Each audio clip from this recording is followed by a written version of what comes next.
Hello, hello, hello. She Magazine, sharing and empowering. Untuk Anda pemirsa semua dari VOA di Amerika Serikat bareng saya Vina Muptadi yang ada di negara bagian Maryland. Dan juga dengan saya Ian Umar di apartemen saya di Washington DC. Apa kabar semuanya pemirsa She Magazine? Mudah-mudahan sehat semuanya. Amin. Nah, sekarang ini lagi musimnya Thanksgiving di Amerika Serikat. Biasanya keluarga-keluarga berkumpul, mungkin sekarang agak lebih sederhana ya karena di tengah pandemi virus corona. Tapi bukan berarti bisa bersyukur kan, tetap bisa bersyukur kan meski keadaannya seperti ini. Bisa, yang penting tetap menjaga protokol. Biasanya tergantung negara bagian. Katanya Vin ya, beberapa negara bagian tuh membatasi hanya boleh 4 sampai 8 atau 10 orang maksimal. Dan diharapkan mereka juga tidak bepergian dengan pesawat terbang, tapi lewat jalan darat. Gimana coba macetnya? Lebih macet dari masa mudik kayaknya. Waduh, kalau gitu saya di rumah aja deh, nggak usah kemana-mana. Oke pemirsa, jangan kemana-mana, kita awali She Magazine dulu ya dengan News Flash. Pasca kemenangan partai yang menaungi Jacinda Ardern, Parlemen Selandia Baru mendatang akan menjadi yang paling inklusif dengan semakin bertambahnya jumlah warga non-kulit putih, kelompok minoritas, dan perempuan. Lily James dan Armie Hammer membintangi film romantis berjudul Rebecca yang diadaptasi dari novel 1938 karya Daphne du Maurier. Kisahnya telah diadaptasi ke berbagai layar dan panggung termasuk versi Bollywood. Jerman, Belanda, dan Belgia akan bergabung dan mengajukan diri untuk menjadi tuan rumah Piala Dunia Putri pada tahun 2027. Piala Dunia 2019 lalu diadakan di Prancis dan turnamen 2023 akan diadakan di Australia dan Selandia Baru. Saling dukung dan saling memotivasi. Itulah yang dilakukan oleh pasangan suami istri Harry dan Ida Utomo di Baton Rouge, negara bagian Louisiana. Mereka berdua menemukan varietas padi unggulan yang mengandung banyak protein. Dan padi ini atau beras ini sudah bisa dipasarkan atau ditemui di supermarket di Amerika. Mereka berdua akan sharing di She Magazine.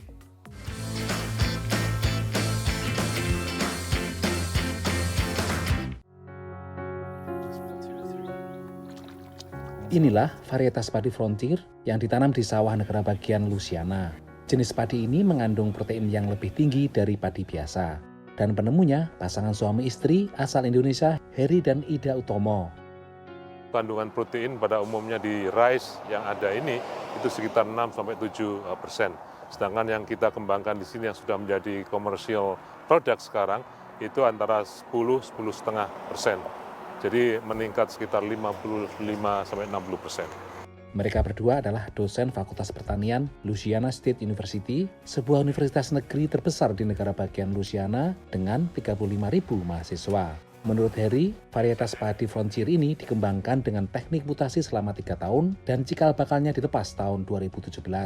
Frontier, kata Harry, merupakan temuan padi berprotein tinggi pertama di dunia yang sudah dipasarkan secara komersial. Begitu penemuan kita dapatkan, establish, sudah diuji, cocok semuanya, kita patenkan, kita registerkan, kita rilis, sehingga semuanya formal, dan dari paten itulah kemudian kita tawarkan kepada perusahaan yang mau, dan ada 2 perusahaan yang memasarkan ini. Di Amerika bagian utara, Frontier dipasarkan dengan nama Cahokia Rice dan Prairie Acadian Rice di Amerika bagian selatan.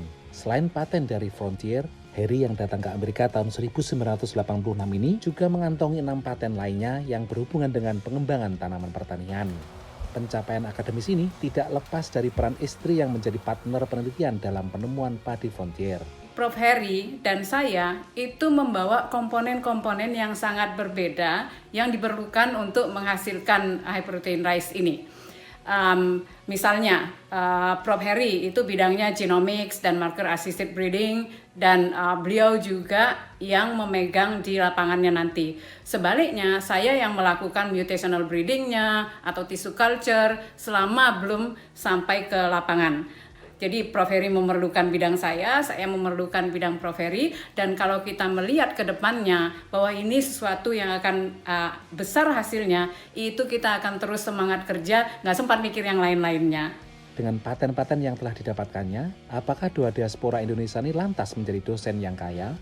Bagian dari profit yang dihasilkan dari licensing ini itu tentu dibagi-bagi. 60% kembali ke LSU. Kemudian 40% itu dibagi di dalam beberapa bagian termasuk para inventornya.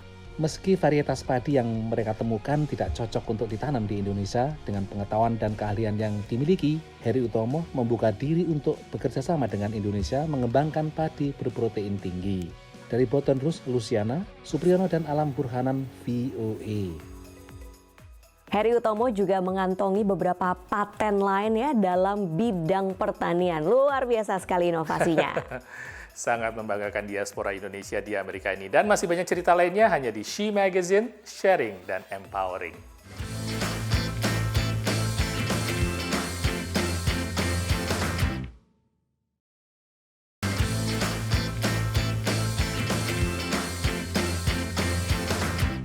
Welcome back di She Magazine, sharing and empowering. Akhirnya sampai juga pemirsa dan Ian ini loh. Aduh, apa itu harta karun tiba? Ini adalah kiriman dari keluargaku di Indonesia. Karena menurutku masker-masker di Amerika tuh agak polos ya. Jadi aku minta dikirimin yang batik kayak gini tuh, kan lucu. Bagus. Memang sekarang banyak orang melihat bahwa masker itu tidak hanya sebagai APD ya, atau mereka melihatnya sebagai udah mulai berbeda sekarang karena sudah banyak pilihan, ada coraknya, ada juga batik kalau dari Indonesia seperti ini. Karena mereka melihatnya ini udah jadi unsur sebagai aksesoris.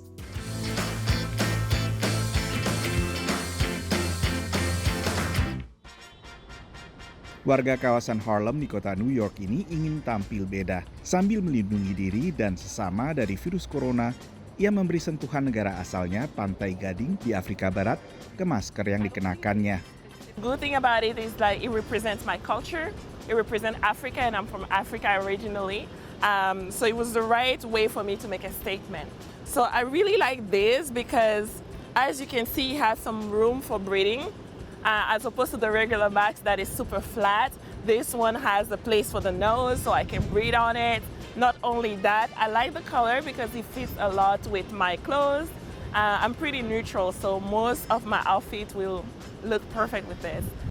Ia membeli masker dari seorang perancang busana lokal yang sering menggunakan tekstil dari Afrika. Masker-masker ini membuat Melissa bisa memadukan antara pakaian yang dikenakan dengan masker khas Afrika koleksinya. I really like to look well presented. I like to look chic.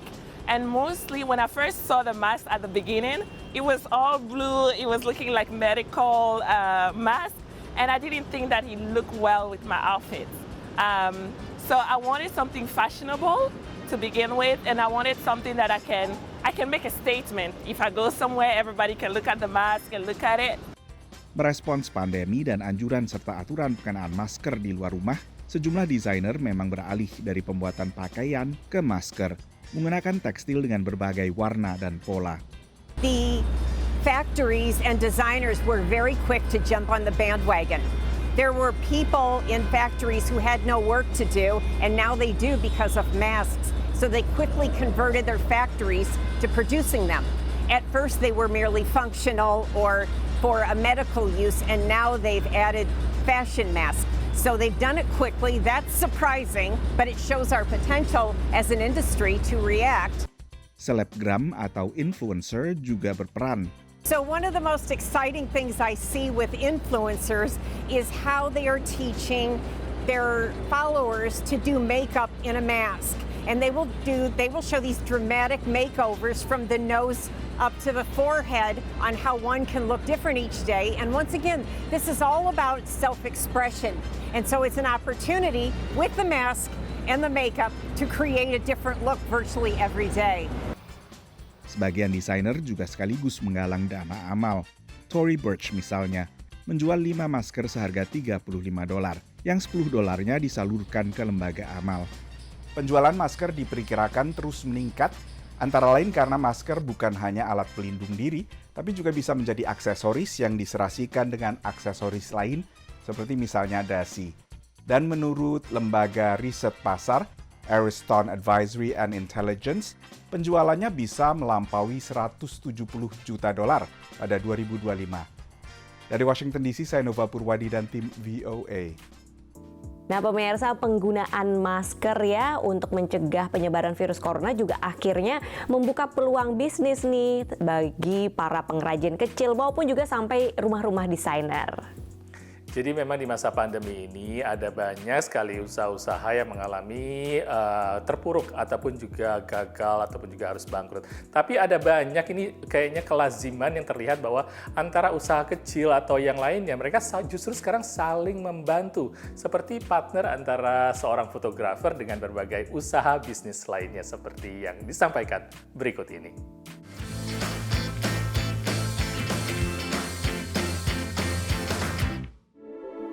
Pandemi virus corona juga membuat sulit pengusaha kecil di Amerika. Bahkan beberapa bisnis terpaksa tutup. Beberapa berusaha untuk tetap beroperasi. Nah, bagaimana cara sesama pengusaha kecil saling membantu? Sebenarnya ya, keahlian apapun yang kita miliki bisa kita gunakan untuk membantu orang lain. Seperti fotografer ini, dia menggunakan keahliannya untuk membantu pengusaha kecil yang usahanya terdampak oleh pandemi. Mentally for me,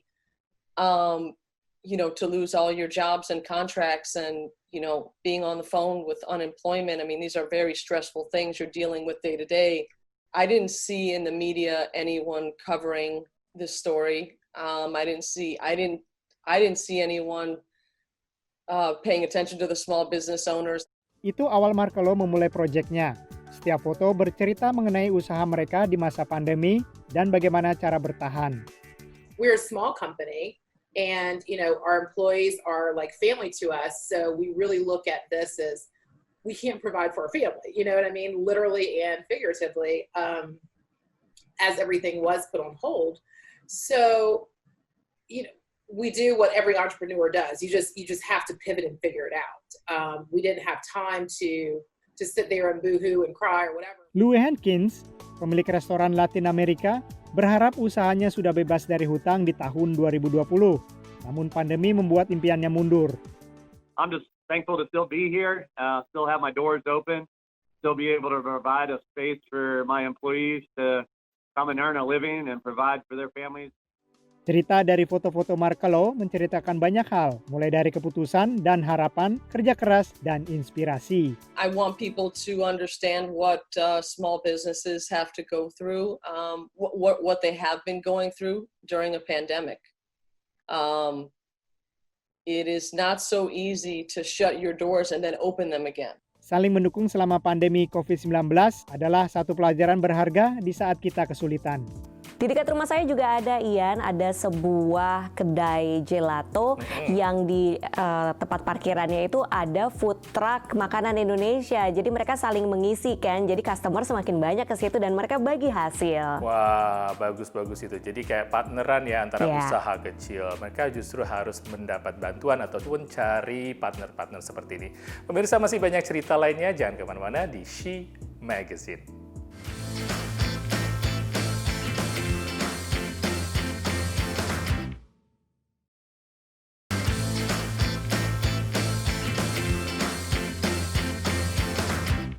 Hai pemirsa, Anda masih bersama She Magazine. Kita berdua masih menemani Anda di sharing dan empowering. Pemirsa, sebelum masa pandemi, kita banyak sekali melakukan yang namanya antara lain mungkin imunisasi yang sudah jadi rutin ya. Contohnya imunisasi untuk influenza. Tapi nggak semua orang loh ternyata pengen diimunisasi. Nggak tahu, mungkin ada alasan tertentu ya, Fit? Padahal menurut para pakar kesehatan ya, vaksin influenza itu tetap penting dilakukan karena bisa bahaya sekali apabila kita misalnya kena influenza terus kena COVID secara bersamaan, itu justru akan semakin parah. Makanya penting untuk tetap menjalani vaksin influenza. Untuk lebih jelasnya langsung aja kita lihat penjelasan dari para pakar kesehatan yang berikut ini ya.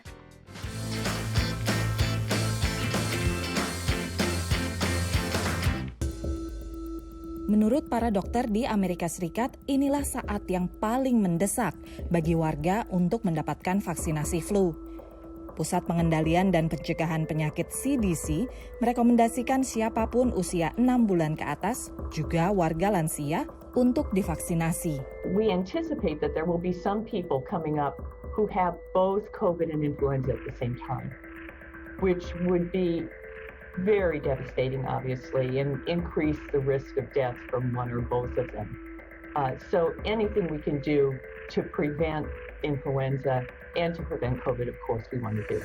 Keduanya virus yang menyerang sistem pernapasan, sama-sama berpotensi fatal. Apalagi musim gugur hingga musim dingin merupakan musim flu di Amerika.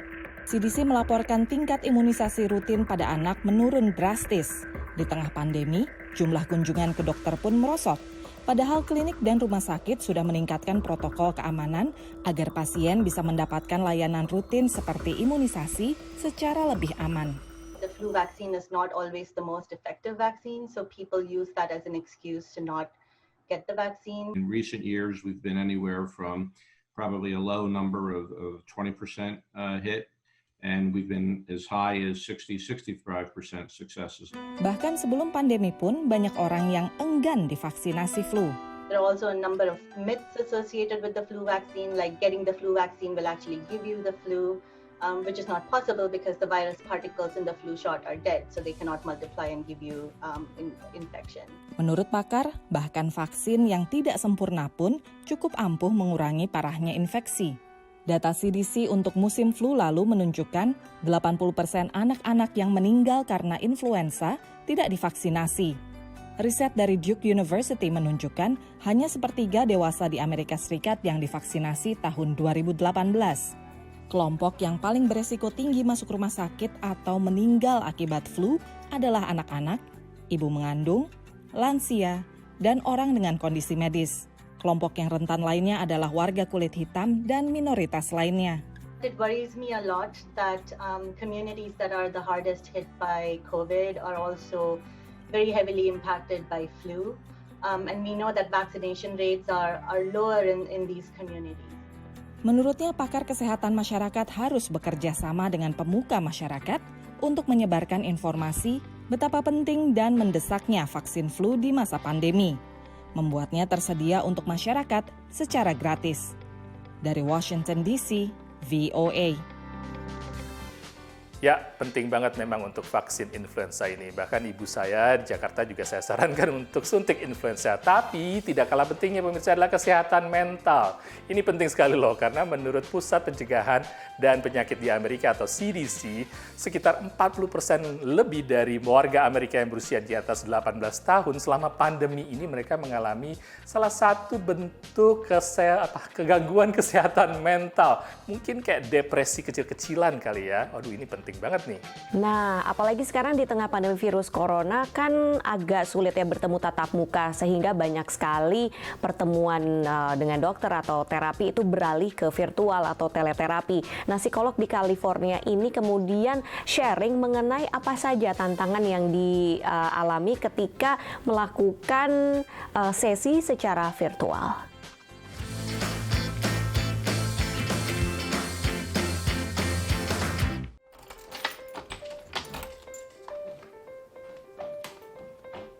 I'm Dr. Marie Fang.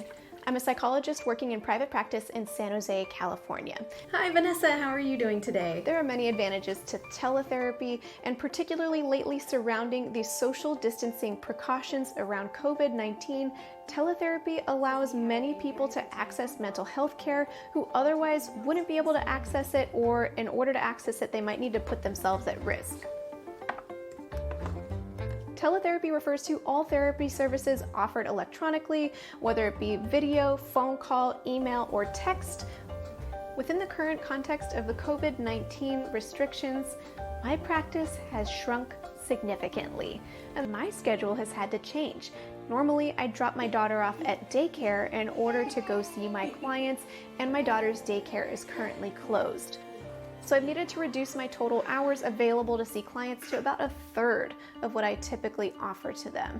So I only have a few slots available on my schedule right now.